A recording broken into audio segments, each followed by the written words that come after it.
कमल किशोर साहू, श्री नरेंद्र जी साहू, माँ Karma tent house, Nagpur Maharashtra से।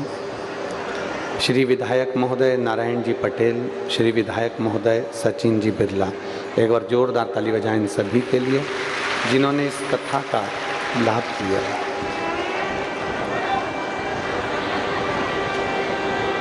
12 ज्योतिर्लिंग में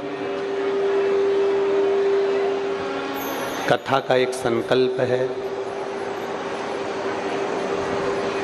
उज्जैनी में कथा करी महाकाल बाबा के पवित्र चरणों में समिति द्वारा।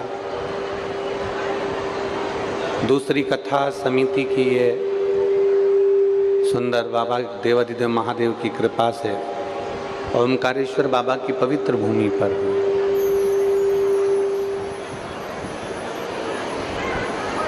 धन्यवाद के पात्र हैं सभी यजमान परिवार,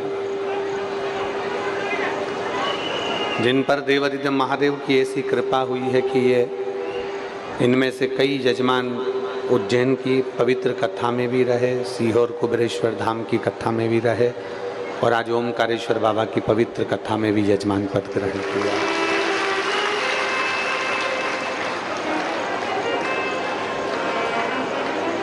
माँ कर्मा टेंट हाउस वाले नरेंद्र जी साहू, जिन पर माँ कर्मा जी की बड़ी कृपा है, उदारता है और उन्होंने प्रत्येक कथा में बड़े भावों से यजमान का पद ग्रहण किया है।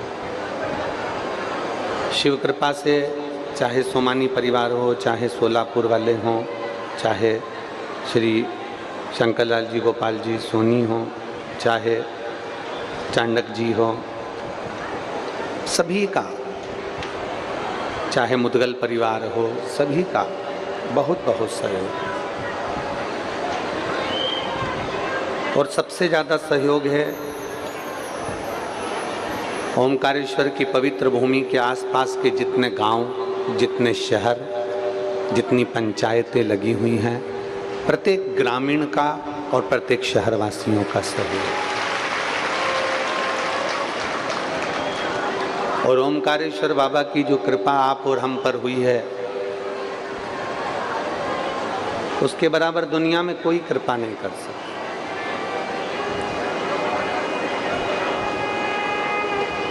ये अनायासी कृपा है। अपन सोचते हैं ना तो कुछ विघ्न आ सकता है, पर बिना सोचे भी अगर कोई कार्य हो तो ये मानकर चलना कि कोई दूसरा करने वाला नहीं है, मेरा देवादिदेव महादेव करने वाला है। ये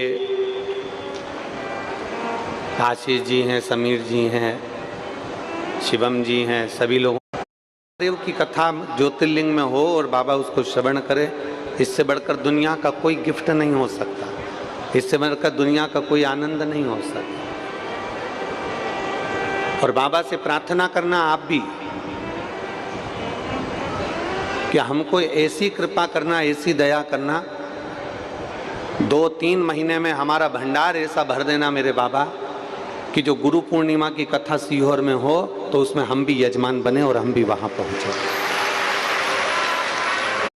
पवित्र भूमि का हम भी यजमान पद ग्रहण करें। और तेरी कृपा बिना ना हिले हे ओंकार भोले ओंकार आयो शरणिया शंभुता।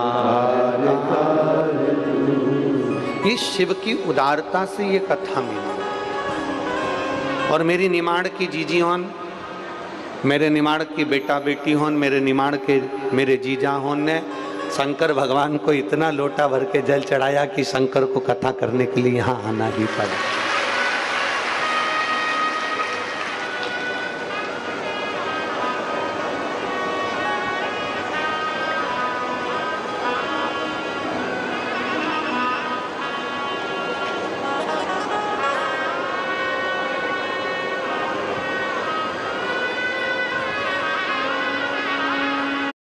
सत्य बोल देता है, निमाड़ी निमाड़ी होता है। अब हमारे साथ में बैठे थे एक भैया, उन्होंने वो जो हमको लेने के लिए खरगोन आए तो उनसे पूछ लिया। अब उनको मालूम था कि सबसे ज्यादा मिर्ची निमाड़ में ही होती है, तो उन्होंने प्रश्न कर लिया कि मिर्ची कहाँ लगती है। तो अब वो निमाड़ी तो था, तो तुरंत बोला अभी मैं एक दो बोल दूंगा तब भी लग जाएगी। अब निमाड़ी तो निमाड़ी, वो अपनी सहज भाषा में बोल दिया। अब जब तुझे मालूम है कि मिर्ची जमीन में लगे, भूमि में लगे और पौधा लगे, अब उसे पूछने की क्या जरूरत तेरे को।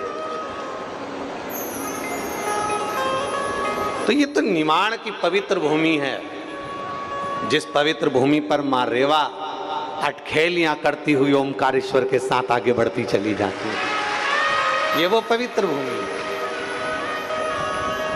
यहाँ का रहने वाला व्यक्ति शंकर की उपासना, भगवान शिव की अविरल भक्ति में डूबा रहता है।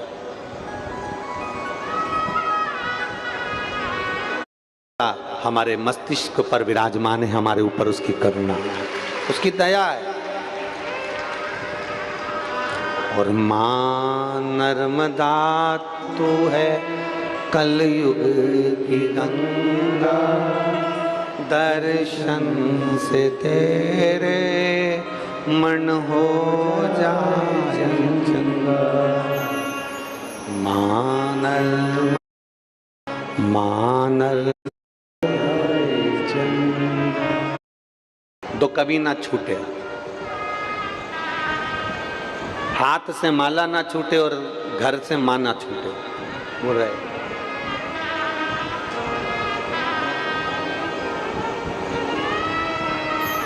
ये उसकी कृपा से, ये उसकी दया से।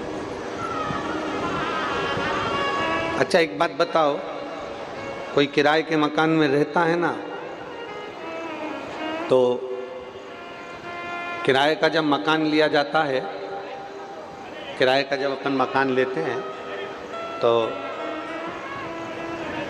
किराए का मकान जब लेते हैं तो मकान मालिक 3 शर्तें रख देता है। पहला,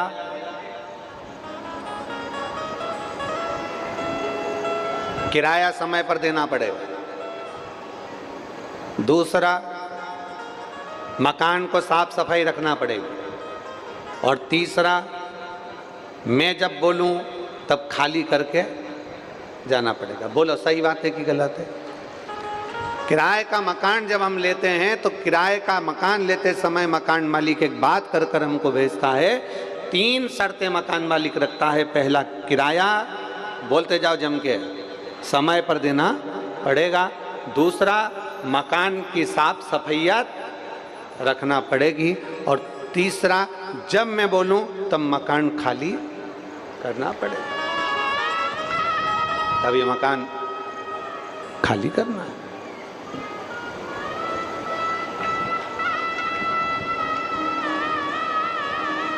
इस मकान को खाली करना पड़ेगा।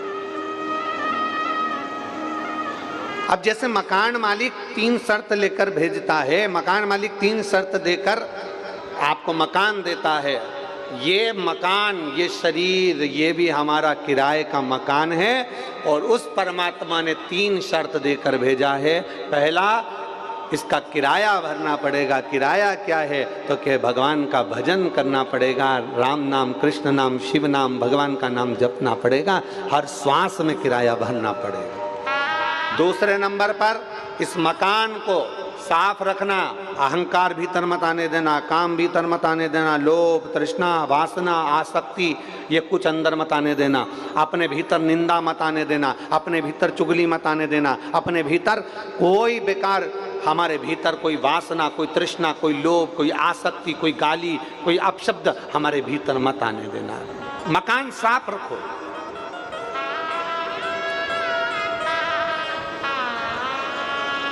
मकान क्लीन रखो, साफ।